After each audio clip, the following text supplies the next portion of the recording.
Most people might not remember where they were on a given day 11 years ago, but I do. Before sitting here in a packed, light-filled room overlooking the Inner Harbor in a museum dedicated to Frederick Douglass, I was on the Johns Hopkins campus minutes before induction, preparing for an interview.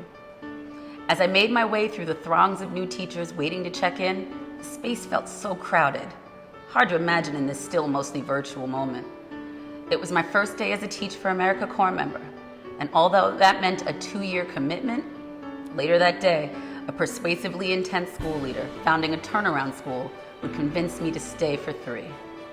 I'd be teaching English at the 3rd worst performing school in the state. I know system level change happens slowly, but not even slow progress is possible without committed first steps. Though we didn't start this way, these days our school is hailed as an exemplar, and we lead a network of 5 schools serving 3,000 students. We found creative ways to fit 900 plus students into a building where, when I started, we could barely recruit 250. My time here has taught me that systems change is possible only when individuals, each of us, leaders, refuse to settle for a status quo that isn't working. At Commodore, my colleagues and I have challenged ourselves, our district, our city, and our state for the last 11 years. And as our influence and ranks have grown, so has our fight. As an alum, I also appreciate that TFA has embraced challenges and responded to them with action. Our organizational approach to recruitment, to diversity, to cultural consciousness, and to service needed to dramatically shift. I knew that 11 years ago. Now, I look at our entering Corps and I see so many faces that look like our students, or who have faced similar challenge, or walked the same halls.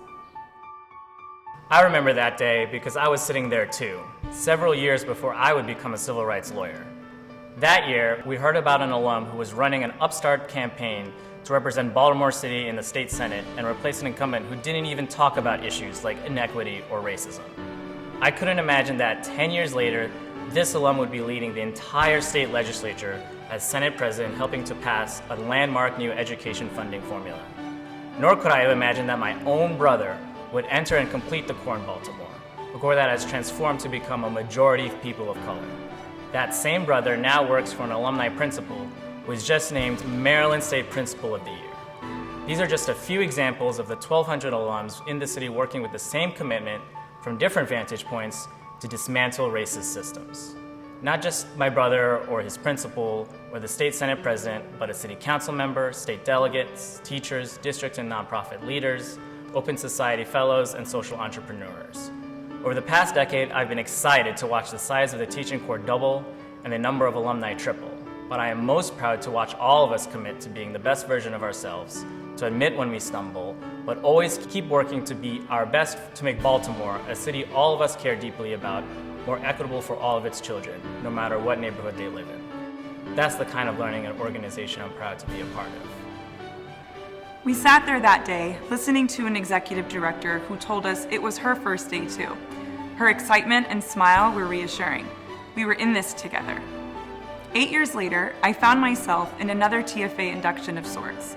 I'd been chosen as a Rising School Leadership Fellow, paired with one of our high-performing alum principals. I shadowed, collaborated, and learned from various alum principals. It was easy to understand why TFA-led schools are the fastest improving in the city. I saw this same dedication in my previous principal and mentor, Katrina Foster, one of 30 alumni school leaders across the city.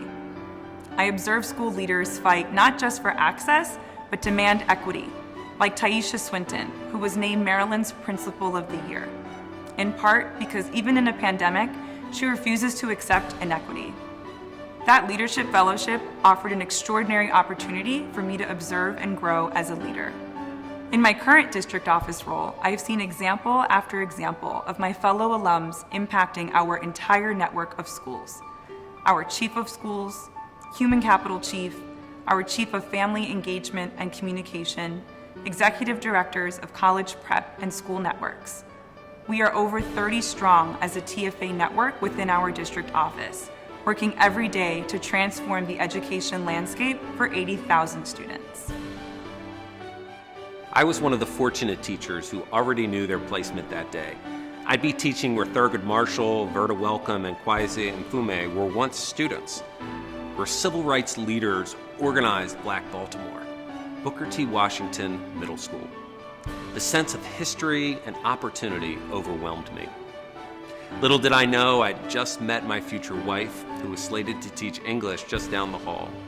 And later at a dinner party, a dynamic woman from New York, Jamie Casimir, walked in talking about a job offer she just accepted at a new turnaround school, Commodore John Rogers.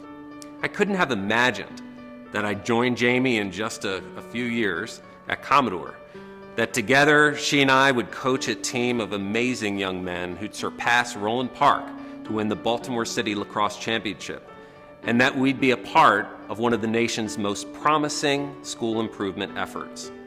This work led me back to UMBC, fulfilling a dream to work for my mentor, Dr. Freeman Rabowski. I'm proud of our efforts to build a pipeline of Baltimore STEM teachers through our Sherman Scholars Program, and that our partnering with Lakeland Elementary Middle School has led to the most significant growth in math achievement across Baltimore over the past 5 years.